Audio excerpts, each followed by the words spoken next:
The council chamber floated in the darkness of space, a massive ring of silver and glass that caught the light of distant stars. Inside, representatives from 47 different species sat in their designated sections, waiting for the day's session to begin. Ambassador Kyle Harrison stood at the human podium, adjusting his formal blue uniform. He had given this presentation dozens of times before, but today felt different somehow.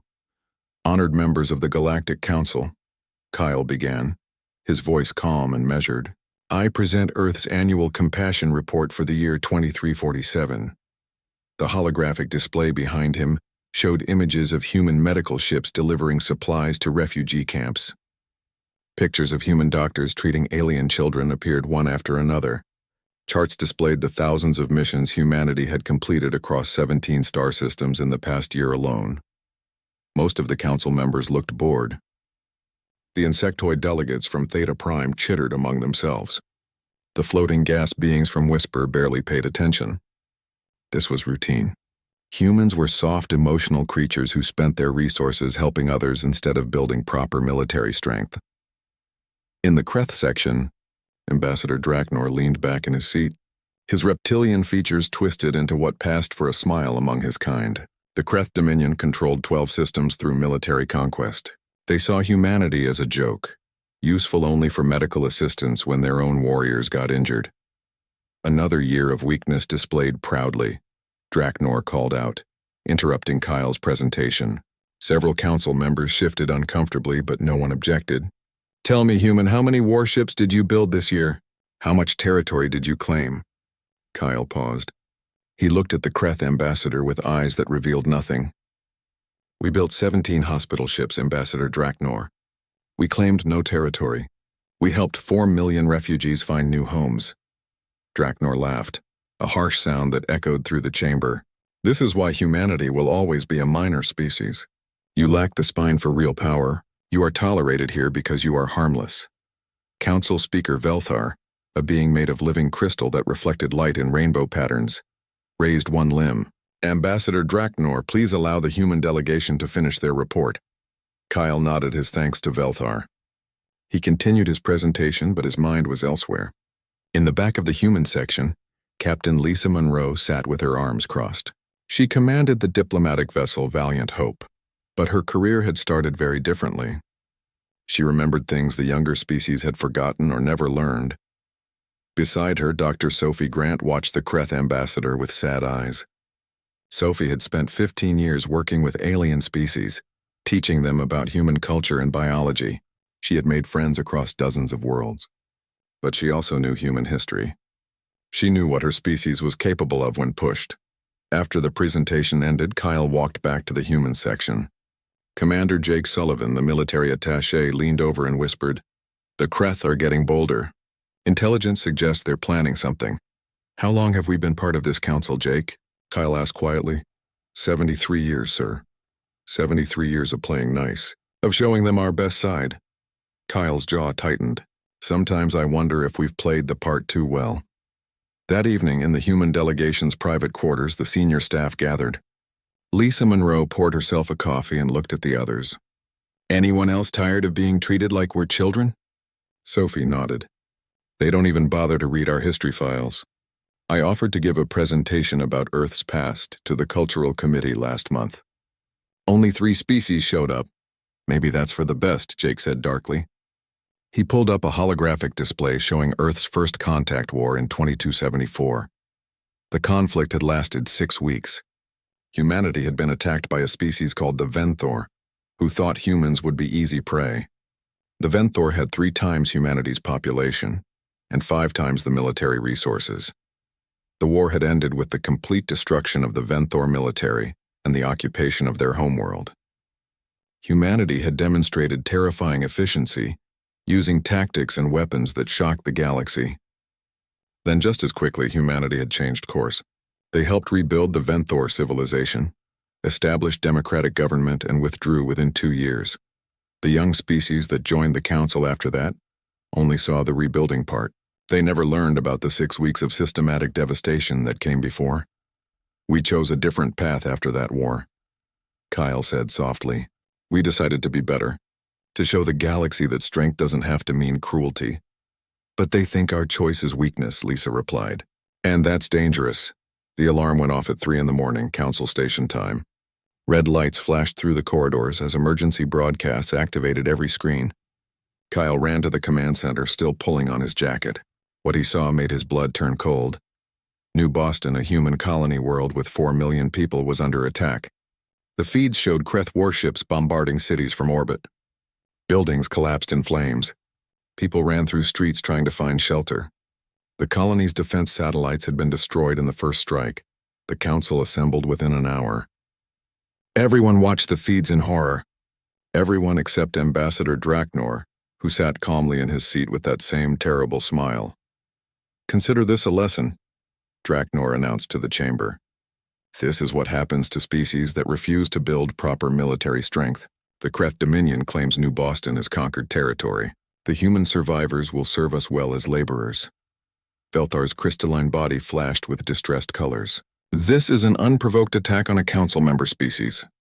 This violates every treaty Treaties are for those strong enough to enforce them, Draknor interrupted. What will humanity do? Send doctors? Deliver food? File a complaint? Kyle Harrison stood slowly. His face showed no emotion at all. That should have been the first warning, but Draknor didn't notice. None of them did. Ambassador Draknor, Kyle said, his voice quiet and precise. I want to make sure I understand. Your forces have deliberately attacked a civilian colony world. You have killed human citizens, and you consider this an act of conquest, not war. Conquest, war, call it whatever you wish. Draknor waved one clawed hand dismissively. The result is the same. The weak fall to the strong. This is the way of the galaxy. Kyle nodded slowly. He touched his communication device.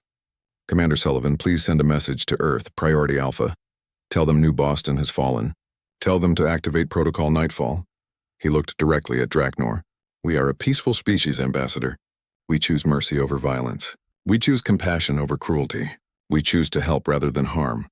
He paused, and something cold entered his eyes. But we choose these things. Remember that word. Choose. It means we could pick something different. Are you threatening me, human? Draknor laughed. No, Kyle replied. I'm warning you. There's a difference. The feed from New Boston showed fires burning across the main city. The death toll was already at 1 million and climbing. Kyle watched it all, his face like stone, while the Kreth ambassador celebrated his victory. In the back of the human section, Lisa Monroe closed her eyes and whispered to Sophie. They have no idea what's coming. I know, Sophie replied sadly. I wish they had read our history files. The council session ended in chaos with multiple species demanding action, while others urged caution. Through it all, Kyle Harrison stood silent, watching the feeds from New Boston, watching his people die, counting every life lost and waiting for Earth's response. 48 hours after the attack, the final casualty numbers came in, 1.7 million dead, another million injured, the rest taken as slaves or scattered into the wilderness. New Boston cities were ruins. Its orbital stations were debris. Everything humans had built there over 30 years was gone. Admiral Patricia Hayes stood in the command center of Earth's 3rd Fleet headquarters, staring at the damage reports. She had fought in border skirmishes before, small conflicts that ended quickly with minimal loss. This was different. This was personal. She touched the comm button on her desk. Get me General Marcus Webb. Tell him we need to talk about fleet deployment. On Earth, in the presidential command bunker, President Helen Carter reviewed the options her military advisors had prepared. Each one was more devastating than the last. She rubbed her temples, feeling the weight of 4 billion lives on her shoulders. These plans, she said slowly. Some of them call for weapons we've never admitted having. Yes, ma'am, General Webb replied via holoconference.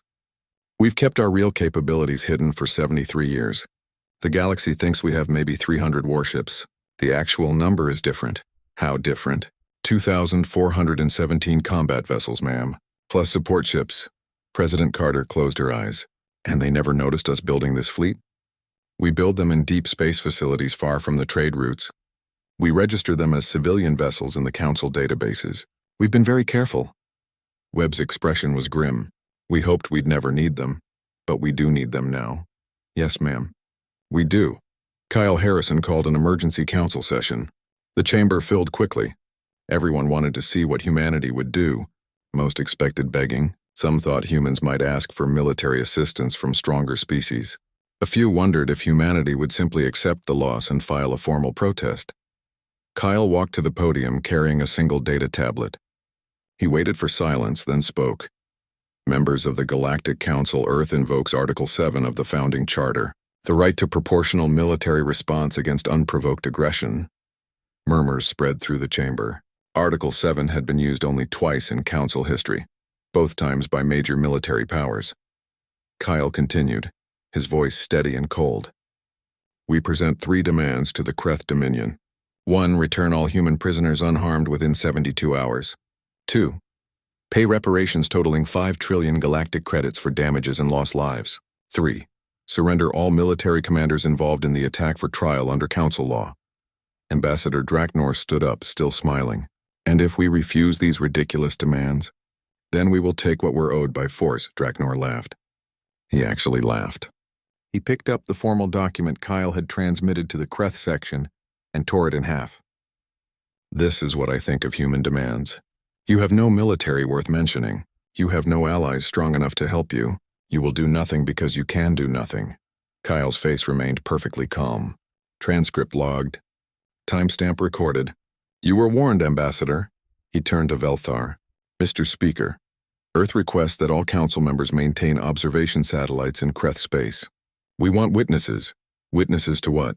Velthar asked, confusion in his voice. To what happens when mercy is refused. Kyle left the chamber. Behind him, the council erupted into arguments and speculation. In the human section, Commander Jake Sullivan made sure every word of Draknor's response was recorded and certified by 3 neutral species. Everything had to be legal. Everything had to be documented. Lisa Monroe returned to her ship, but the Valiant Hope was no longer a diplomatic vessel. Crews were installing weapon systems that had been stored in sealed compartments. Her chief engineer looked nervous as the modifications progressed. Captain, these systems, I've never seen anything like them. Where did they come from? They've always been here, Lisa replied. We just kept them hidden. Every human ship has military capabilities built in from the start. We've had 73 years to prepare for this moment. Across human space, similar transformations were happening. Hospital ships revealed missile batteries. Transport vessels deployed fighter squadrons. Science stations activated defense grids. The galaxy was about to learn that humanity's peaceful appearance had been a choice, not a limitation. Lieutenant Commander Nina Cross worked in intelligence analysis, tracking Kreth fleet movements. She had spent 15 years mapping every military asset the Kreth Dominion possessed. She knew where their ships refueled, where their supplies came from, where their commanders slept at night. She had never expected to use this information, but she had gathered it anyway. We know everything about them, she told Admiral Hayes. Ship types, crew complements, weapon ranges, communication codes. We've been watching them this entire time. Good, Hayes replied, because we're going to dismantle their entire military in less than a month. A month, ma'am? The Kreth have fleets in 7 sectors. They outnumber us 3-1 if the Council's estimates are accurate. The Council's estimates are based on what we told them. Our real strength is classified. Hayes pulled up tactical displays. We hit them hard, we hit them fast, and we show no mercy until they surrender completely. On the Council station, other species began researching humanity more carefully. What they found disturbed them. The Venthor War had been brutal and efficient. Before that, humanity's own history showed thousands of years of warfare. Species that evolved from predators often made good soldiers. But humans seem to have perfected the art of organized violence. Velthar accessed a human database called Wikipedia and started reading about something called World War II. The numbers horrified him. 60 million dead, entire cities destroyed, weapons that could level mountains. And this was before humanity had space travel. He kept reading. Korea, Vietnam, the Middle East conflicts. Humanity had been fighting wars constantly for all of recorded history. And then suddenly, 73 years ago, they had stopped. They had joined the Council as peaceful partners, never mentioning their violent past. Velthar realized with growing dread that humanity hadn't changed their nature. They had simply chosen to restrain it. And now that restraint was ending. The 72-hour deadline approached. The Kreth Dominion mobilized their fleets, confident that humanity was bluffing. They had numbers, they had experience, and they had conquered 12 systems. What could one species of weak, emotional creatures do against that? In the final hour, Kyle Harrison sent one last message to Ambassador Draknor. It was simple and direct. This is your last chance. Return our people. Pay for your crimes. Face justice. Or face us. Draknor's response came quickly. Come and try, human. We'll enslave your rescue fleet just like we enslaved your colony. Kyle read the message aloud to the council, making sure every word was recorded. Then he nodded to Jake Sullivan, who transmitted a single encoded burst to every human military vessel in known space. The message contained 2 words: execute nightfall. Admiral Hayes received the authorization and allowed herself a cold smile. Her fleet was already in position. Every target was locked. Every weapon was ready. 73 years of preparation was about to be unleashed. All ships, she broadcast to her commanders. This is Hayes, we have weapons free. Show them what mercy looks like when it's withdrawn. Across human space, thousands of ships moved toward their targets. The war had begun, and the galaxy was watching. The first strike happened at exactly 0 hour across 17 locations simultaneously. Human ships emerged from faster-than-light travel with perfect timing, surrounding Kreth military installations before the enemy even knew they were under attack. Admiral Patricia Hayes watched from her command ship as the battle began. Her voice was steady and calm as she gave orders. Target their weapons platforms first, then their command centers. Minimize debris that could harm nearby civilian traffic. At Kreth Outpost Valdris, a massive military station that controlled 3 systems, the defenders scrambled to their positions. They outnumbered the human attack force 3-1. Their commander was confident this would be an easy victory. 4 minutes later, the battle was over. Every Kreth warship was destroyed. Every weapons platform was disabled. The station itself was intact but powerless. Human casualties: 0. The council watched through feeds that Commander Jake Sullivan had arranged. He made sure every member species could see what was happening in real time. They needed to witness this. How is this possible? Belthar whispered, watching his display. The humans were outnumbered. The Kreth had defensive positions. This should have been a difficult battle. Jake stood nearby, his expression neutral. The Kreth fought like they always fight. Aggressive, direct, relying on numbers and firepower. We fought like humans fight, with planning, precision, and patience. At Outpost Valdris, Captain Lisa Monroe's ship, the Persistent Dawn, moved through the debris field. She had been a cargo ship captain according to council records. Now her vessel bristled with weapons the galaxy had never seen, missile systems that could track and destroy dozens of targets simultaneously, energy cannons that could punch through shields designed to stop conventional weapons, point defense systems so accurate they could shoot down incoming fire with 98% success rate. Captain, enemy reinforcements are arriving, her tactical officer reported.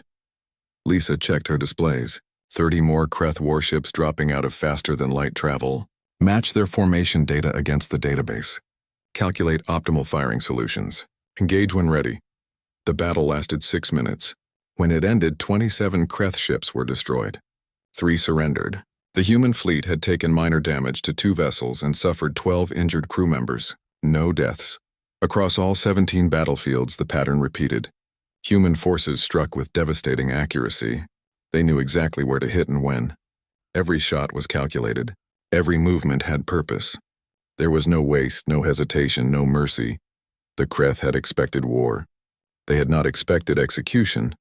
In the council chamber, representatives from dozens of species watched in stunned silence. This was not how space battles were supposed to look. Normally there was chaos, confusion, ships maneuvering for position while trading fire. This looked more like surgery. Human ships moved in perfect coordination, eliminating targets with minimal effort. They're not fighting, one of the insectoid delegates said quietly. They're problem-solving. That was exactly right. Humans approached warfare the same way they approached medicine or engineering. They identified the problem, calculated the most efficient solution, and executed it with precision. Sophie Grant sat in the council gallery, watching her species reveal its true nature. An ambassador from the Centauri Federation sat beside her, a being that looked like a tall, slender humanoid with silver skin, I thought humans were peaceful, the Centauri said, unable to look away from the displays. We are peaceful, Sophie replied sadly. We choose peace. But peace and weakness are not the same thing. We tried to show everyone that mercy is a choice made from strength, not from inability. No one wanted to learn that lesson the easy way. The Kreth Dominion's High Command realized quickly that they had made a terrible mistake. They sent orders to retreat, to regroup, to form defensive lines. It didn't matter. Human intelligence knew their communications codes. Human ships were faster. Human weapons had longer range. Every advantage the Kreth thought they had was an illusion. On the third day of fighting, Admiral Hayes issued a statement that was broadcast across the galaxy. To the Kreth Dominion Military Command, we are not here to conquer you. We are here to remove your ability to harm others. Surrender now and we will stop. Continue fighting, and we will dismantle your entire military structure. You have 6 hours to decide.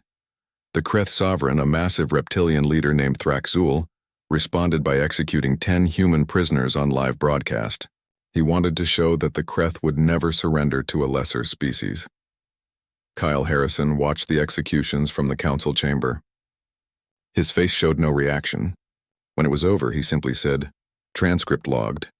The Kreth leadership has chosen to continue." He sent a single message to Admiral Hayes. No restrictions. Total military victory. The nature of the war changed. Human cyber warfare teams had been holding back, waiting to see if the Kreth would surrender. Now they activated. Kreth communication systems went dark across 7 sectors. Their military computers were infected with viruses that humans had designed decades ago, just in case. Supply lines that fed the Kreth war machine were cut with mathematical precision. Fleet Admiral Gordon Pierce, the supreme commander of all human military forces, addressed the Kreth High Command directly through captured communication arrays. You were given mercy. You refused it. You were given warning. You ignored it. You were given a chance to surrender. You chose to murder prisoners instead. Now you will learn the difference between fighting an enemy and facing humanity when we stop holding back. The Kreth tried to adapt. They changed tactics, used different strategies, even deployed weapons banned by council treaties. Nothing worked. For every move they made, humans had a countermove planned. It was like fighting an opponent who knew what you would do before you did it. Because humans did know. 73 years of observation. 73 years of recording every Kreth battle, every tactical decision, every strategic pattern. Humans had been studying their potential enemies since the day they joined the council. Nina Cross explained it to a group of shocked intelligence officers from other species. We didn't know if we would ever need this information. We hoped we wouldn't. But our entire history taught us one lesson: hope for peace but prepare for war. So we prepared, we watched, we learned, and we kept our real strength hidden because we didn't want anyone to fear us. And now, one of the officers asked, now they'll fear us anyway, but at least they'll know we could have destroyed them on day 1 and chose not to. By the end of the first week, the Kreth Dominion had lost 60% of its military ships. By the end of the second week, their manufacturing capacity was reduced to 20% of normal. Their leaders were in bunkers. Their people were starting to question why their military had attacked humanity in the first place. The council reconvened to discuss the situation. Many species demanded that humanity stop the attack. Others argued that the Kreth deserved everything happening to them. Kyle Harrison let them argue for an hour before he spoke. We offered mercy before this started. We gave warnings. We provided a way for this to end peacefully. Every death, every destroyed ship, every ruined station is the result of choices the Kreth leadership made. We take no pleasure in this, but we will finish it. Ambassador Draknor had stopped appearing at council sessions. His government had recalled him, hoping that removing the ambassador who started the war would somehow help. It didn't. Admiral Hayes stood on the bridge of her flagship looking at displays showing the Kreth home system. 70 ships remained of their once mighty home fleet. Human forces were gathering for the final assault. 300 vessels, all armed with weapons the galaxy had never imagined. All ships, this is Hayes. We end this now. Remember your training. Remember the rules of engagement. Military targets only. When they surrender, we stop shooting immediately. We're not here to massacre them. We're here to remove their ability to threaten anyone ever again. The fleet moved toward the Kreth homeworld. and the galaxy watched to see how mercy looked when wielded by people who had chosen to stop being mercifi. 3 weeks into the war, the Kreth Dominion was collapsing. Admiral Patricia Hayes stood in the command center watching tactical displays that showed the complete picture. Red markers indicated destroyed Kreth military assets. Yellow showed facilities that had surrendered. Gray marked targets that were isolated and unable to receive supplies or reinforcements. "Status report," she ordered. Her operations officer pulled up the numbers. 68% of Kreth military capability eliminated. Their home fleet is blockaded. 17 colony worlds have declared independence from the central government. Food and medicine supplies are still flowing to civilian populations per your orders. Hayes nodded. The war was effectively over. The Kreth just hadn't admitted it yet. Captain Lisa Monroe commanded the blockade force around the Kreth homeworld. 40 human ships formed a perfect sphere around the planet, positioned so that nothing could enter or leave. Sensors monitored every ship, every shuttle, every communication satellite. The Kreth were trapped on their own world. The precision of it disturbed the Council observers more than random destruction would have. Humans weren't raging or vengeful. They were methodical, clinical. They had turned warfare into mathematics and solved the equation. Persistent dawned a flagship. Lisa transmitted to Admiral Hayes. The Kreth home defense fleet is moving into attack formation. They're going to try to break the blockade.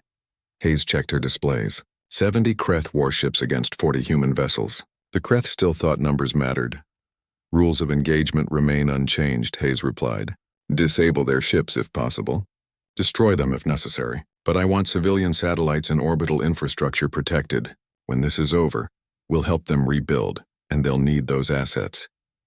The battle for the Kreth homeworld lasted 8 minutes. Human ships didn't move to intercept the Kreth fleet. Instead, they fired from their positions, using weapons with ranges far beyond anything the Kreth expected. Missiles that could think for themselves, changing course to avoid countermeasures.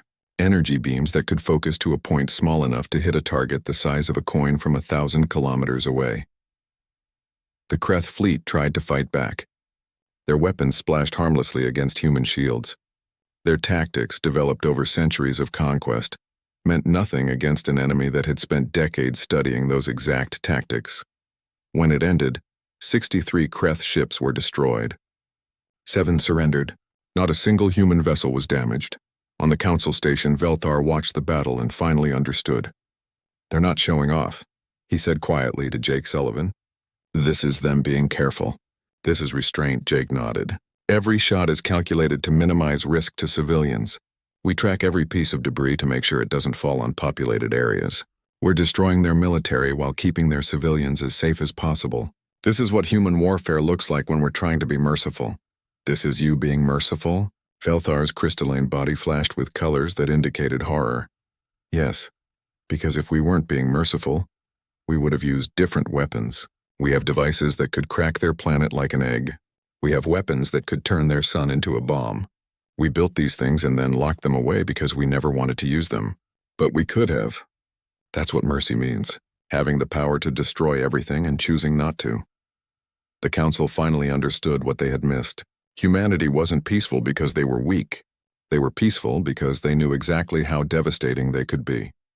Colonel Ryan Mitchell led Special Forces teams deep into Kreth territory. His mission was simple: rescue the remaining human prisoners.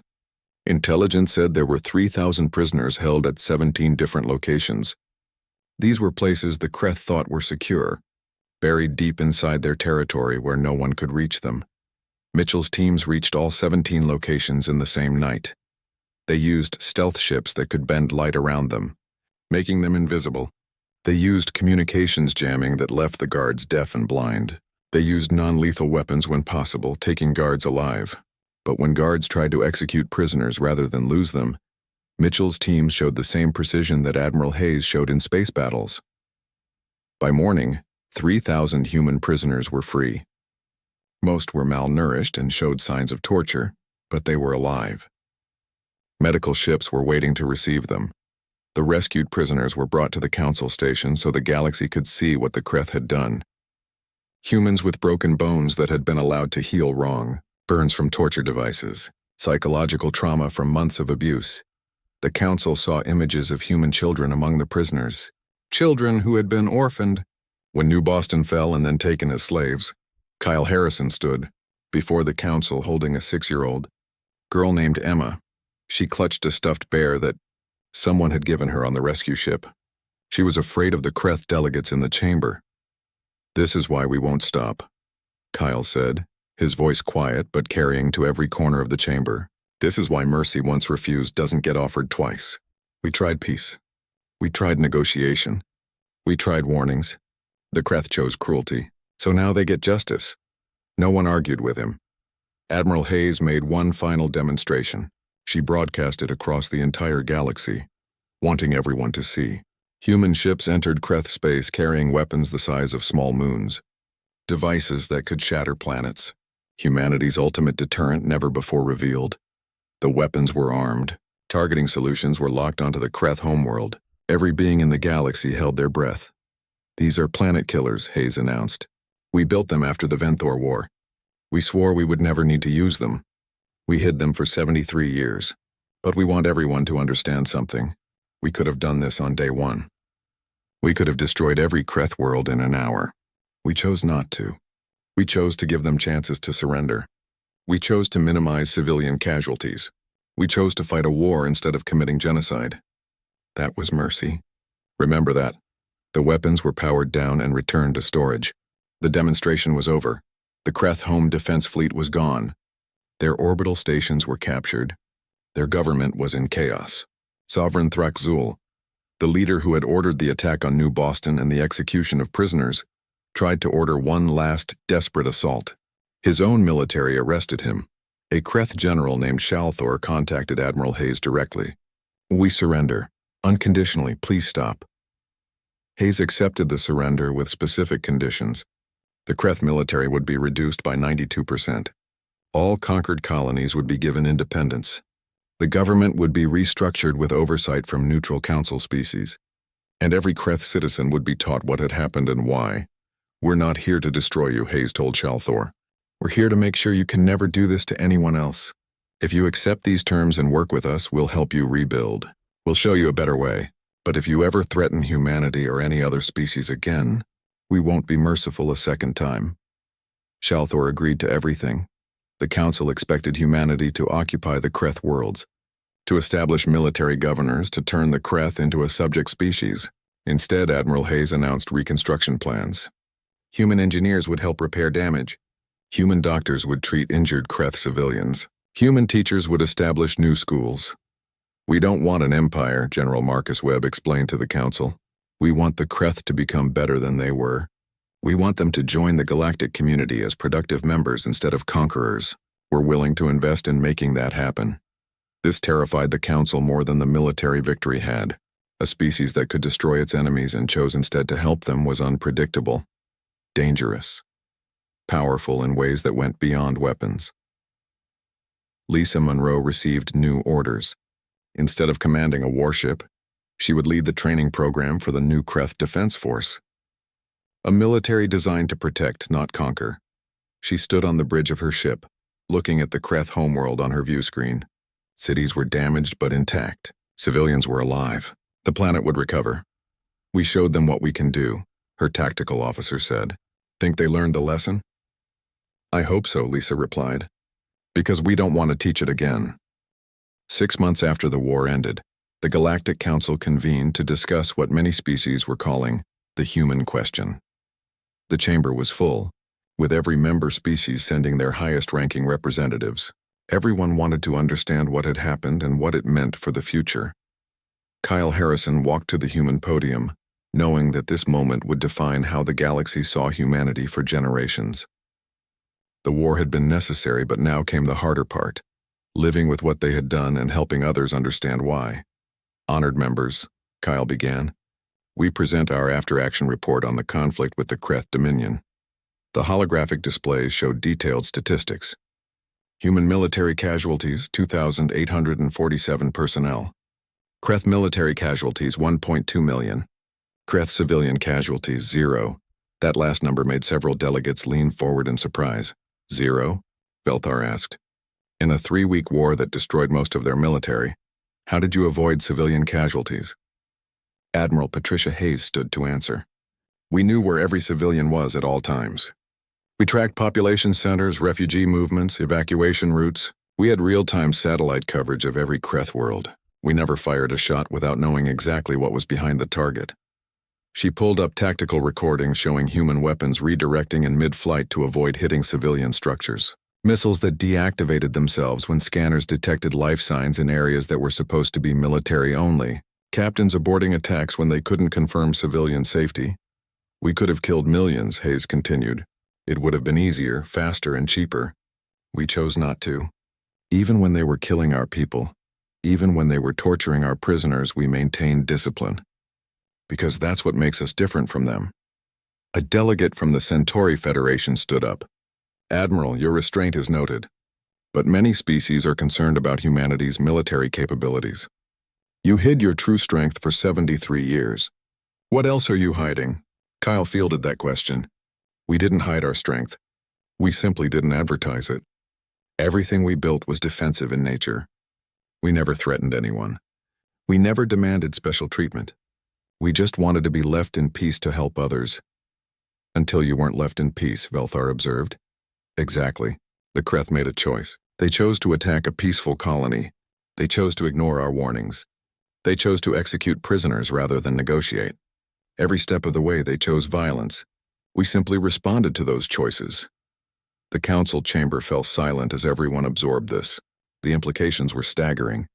If humanity had been this powerful all along, what did that mean for other species? How many others had hidden capabilities? Sophie Grant was on the Kreth homeworld, overseeing reconstruction efforts. She walked through what had been a military district in the capital city. Now it was being converted into a hospital and school complex. Human engineers worked alongside Kreth workers, teaching them new construction techniques. A young Kreth female approached Sophie cautiously. Her name was Kethra, and she taught literature at the local university. Dr. Grant, Kethra said, her translator rendering her hissing speech into English. May I ask you something? Of course. Your people destroyed our military in 3 weeks. You could have destroyed all of us just as easily. Why didn't you? Sophie looked at the construction site, at humans and Kreth working together. Because destroying you wasn't the goal. The goal was stopping you from hurting others. There's a difference between removing a threat and committing genocide. We could have chosen genocide. We chose something harder instead. What's harder than ending a war quickly? Ending a war in a way that creates lasting peace. Killing everyone is easy. Helping them become better is hard. But hard is what we do. Captain Lisa Monroe stood in a training facility on a Kreth colony world. She was teaching young Kreth officers about defensive tactics. The students had been raised in a culture that glorified conquest. Now they were learning a completely different approach to military service. Defense is harder than offense, Lisa told her class. Offense is about imposing your will on others. Defense is about protecting those who can't protect themselves. It requires discipline, patience, and the ability to use appropriate force. You have to be strong enough to win but controlled enough to stop when you've won. One of the students raised a claw. Captain Monroe, how do we know when we've won? You've won when the threat is stopped and everyone can be safe again. Not when the enemy is dead. Not when you've taken their territory. When everyone can live in peace. That's victory. The student looked confused, but Lisa could see them thinking about it. Cultural change took time. Back at the council station, the debate continued. Some species wanted to impose restrictions on human military development.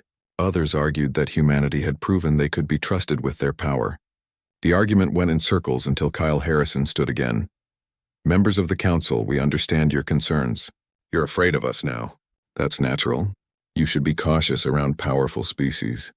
But consider this. We've been this powerful for 73 years. In all that time, we never threatened anyone. We never used our strength to demand resources or territory. We used it to protect others and explore the galaxy peacefully. He paused, looking around the chamber. The Kreth attacked us because they thought we were weak. They learned we weren't. But more importantly, they learned that we could have destroyed them and chose not to. Every Kreth citizen knows that humanity spared them when we didn't have to. That's a lesson that will last for generations. Velthar considered this. His crystalline body pulsed with colors that indicated deep thought. Finally he spoke. Ambassador Harrison, you said earlier that humanity chooses mercy. But what you showed us wasn't mercy in the traditional sense. It was something more complex. Yes, Kyle agreed. Mercy isn't refusing to fight. That's just weakness disguised as virtue. Real mercy is having the power to destroy your enemy completely and choosing not to. It's fighting only as hard as necessary, stopping when you've won and then helping your enemy become better than they were. That requires strength, not just of weapons but of character. The Council voted on new protocols for evaluating species' military capabilities. The measure passed with humanity being appointed to the Council Security Directorate. Kyle accepted the position reluctantly, knowing it meant more responsibility. That evening, Sophie Grant had another conversation with Kethra. The Kreth teacher had become fascinated by human culture and wanted to understand more about humanity's history. "We studied your entertainment databases," Kethra said. "Your movies, your stories. You have thousands of stories about war. Does this mean your people glorify violence?" "No," Sophie replied. "We remember it. We study it. We understand what we're capable of. And that understanding makes us cautious. Species that forget their violent history are more likely to repeat it. We remember everything, so we know exactly why we choose peace. But you chose war with us. We chose justice. There's a difference. Justice sometimes requires force, but it always requires restraint. We used exactly enough force to stop the threat and no more." Kethra was silent for a moment. "I am ashamed of what my government did. Many of us are. We believed we were strong. Now we understand we were just cruel." Sophie put a hand on Kethra's shoulder. "Understanding that is the first step toward being better, and we'll help you take that step." Months passed. The Kreth Dominion reformed its government with elections supervised by neutral species. Their military was rebuilt as a defense force under Lisa Monroe's guidance. War criminals, including former sovereign Thrak-Zul, faced trial under council law. Kyle Harrison updated humanity's official designation in the council records. They were no longer listed only as medical and humanitarian services. Now they were also listed under strategic security services. But humanity continued its hospital ships, continued its refugee programs, continued helping anyone who needed it. The only difference was that now, everyone knew that help came from a place of strength, not weakness. Admiral Hayes stood on the bridge of her flagship, looking at displays showing human ships spread across the galaxy. Some were hospital ships, some were science vessels, some were warships kept ready just in case. "Do you think we'll ever have to do this again?" her executive officer asked. Hayes considered the question carefully. "I hope not. But if we do, at least now everyone understands the choice we're making. We choose mercy. We choose compassion. We choose to help instead of harm. But we can choose something different if we have to. And sometimes just knowing that is enough to prevent war." In the council chamber, a new motto was inscribed above the human section in 47 languages. "Choose mercy." It was a reminder and a warning. Mercy was a choice, and choices could change. The galaxy had learned its lesson. Humanity hoped it would be enough,